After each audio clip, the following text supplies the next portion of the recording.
All right, so hindsight's always 2020, right? But I really think that I think the UFC and the fans and the fight, I think everybody got this one right. I'm talking about Ortega versus Max.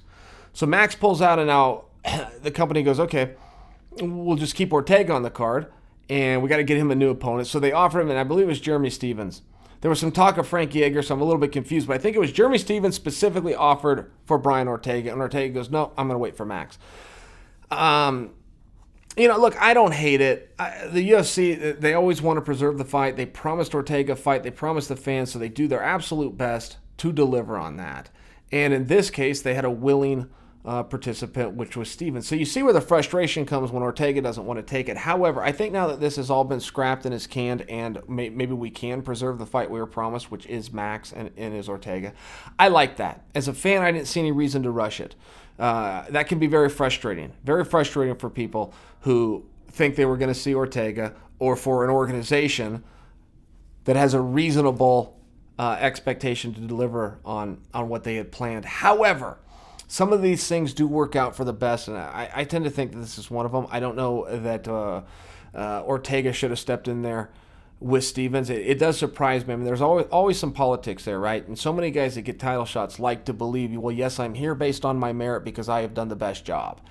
And that's what everybody will have them believe, because nobody reveals to them, no, we've got other data, such as your youth, such as your attitude, right place at the right time. And fighters always resist that, and they always think, well, I can just come out. I was promised this fight. This fight has to happen.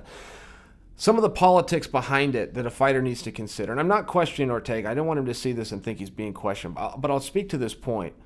One of the pieces that a promoter has to look at, if a guy is unwilling to compete with anybody at any time before he's champion, do I want to go out of my way to make him the champion? If he's difficult when he's just one of the guys, what am I getting myself into if I put the strap around him?